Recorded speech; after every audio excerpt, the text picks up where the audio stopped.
I have shown my kids what the process of an abortion looks like. My older two. Now, the other thing is our other two also know what the process of a life coming outside of the womb. I have shown them the different ways that a baby comes outside of the womb. And it helps. Like you physically shown them? They have seen what? Yes. The video of an abortion. Yes. Oh man, I didn't even know this is news to me.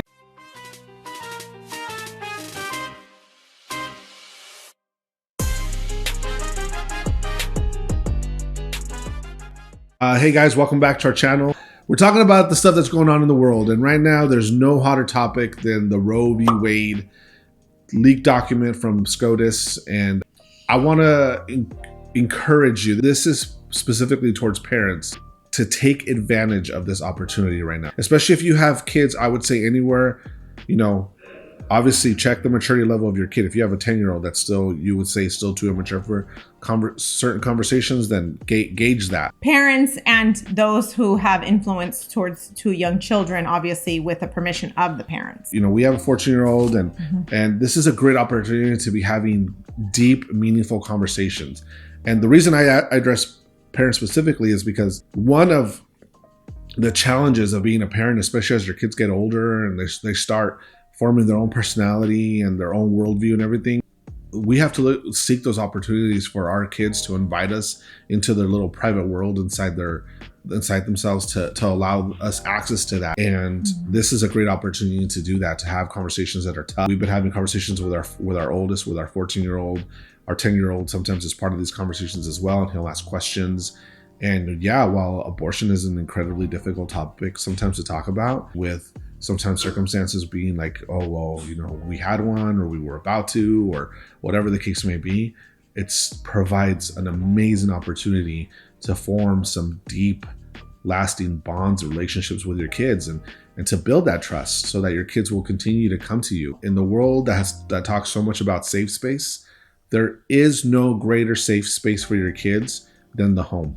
This is the safe space.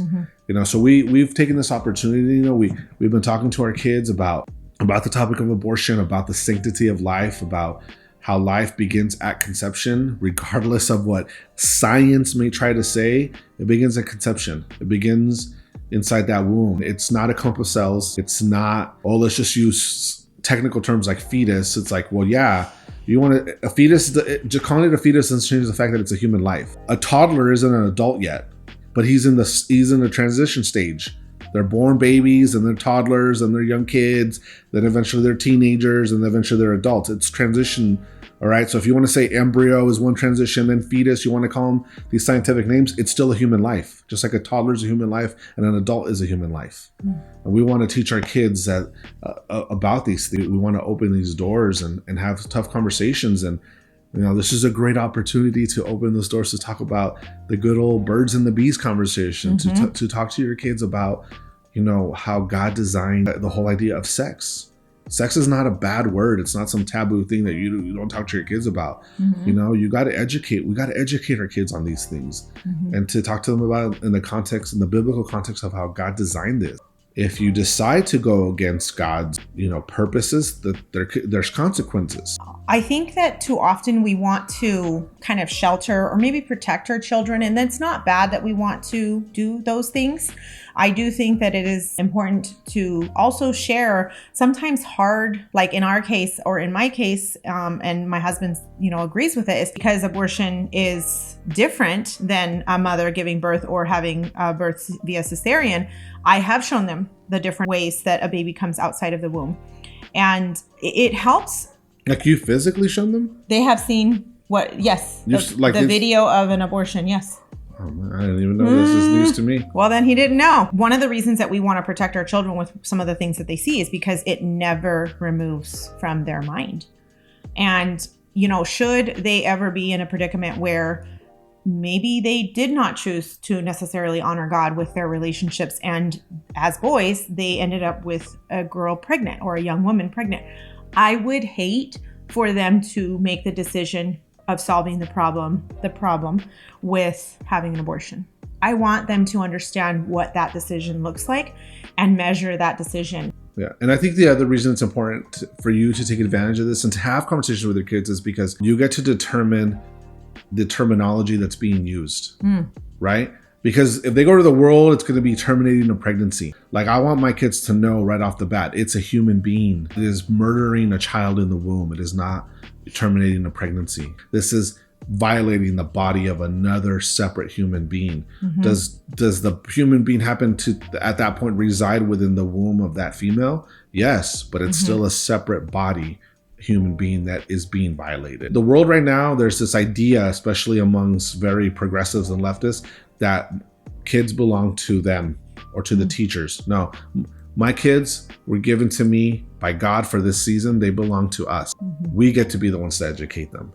And I want to set the terms based off of how we have these conversations. This is what God says in the Bible that it is.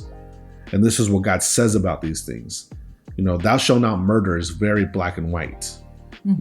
And when someone's choosing to have this done, it is murder. I want my kids to understand that. Because should they decide when they're 16 that those hormones can't be kept in check and they make a decision to go against God's will and the consequences that one of my sons comes up to me and says, Dad, got my girlfriend pregnant, or whatever the case may be, then I don't want for their first inclination in their mind to immediately be like, oh, I can just take care of this. No, what you're going to take care of is that child. Be a responsible human being. You're going to be a responsible human being. And part of growing up and teaching our kids to be responsible adults is that they need to own up to their consequences, and they need to own up to the things that they mess up as well as the things that they do well. We want to encourage them to understand the sanctity of a human life, and also understand within this topic, but also just in general, that every choice that you make has a consequence. It's a good consequence or it's a bad consequence. And you reap what you sow in a different season. We try our best in all of the topics to make sure that we are including our children in an age appropriate manner. So we're not going to talk with our 6-year-old the same way that we would talk with our 10-year-old, or with our 10-year-old the same way we would speak with our 14-year-old. But we do ask questions and we do discuss topics around them, because we want for them to have the freedom to chime in and start asking the question, like where we're not sitting him down and saying, Caleb, I want to know what you feel about abortion. Yeah. Versus him and I are discussing something where we know it's okay for us to discuss it around our children, and then them hear us and then say, I'm sorry, what's this? It creates this beautiful opportunity for transparency, conversation, but relationships. Yeah. We want for our children to trust us enough to ask questions that are going on in their minds before they ask any other person in this world. Don't be intimidated if you don't know, because guess what? I don't know, but there are a lot of smart people out there that do know. I look for the resources. I follow people on Twitter that have a lot of the information that I then can store within myself and say, okay, now I'm ready to answer these questions that my kids come at me. Some of the stuff, yeah, it's based off my own thinking process and what I read in the Bible and stuff like that, and where the Holy Spirit leads me. You know, it's okay that I don't know anything, because there's people much smarter than me that do. So find the resources. If you need any help finding those resources, comment below, and I'd be more than happy to direct you to some of the people that I follow on Twitter. You know, you want to educate your kids so they understand the topic and know really what's at stake here. We all have agendas, but you want their agenda being taught to your children or yours? I want mine. Well, ultimately, we want what's God honoring. I want God's world, a biblical worldview. But more than anything, chat with your kids. Your kids are precious. Our kids are a gift from God to us. Like this beautiful little girl right here. Can you say hello? Can you say hello? This is our baby. And I just encourage you guys to take advantage of those and build those relationships with your children. Say, please, like, subscribe, and share. Say thank you for watching. Thank you for watching.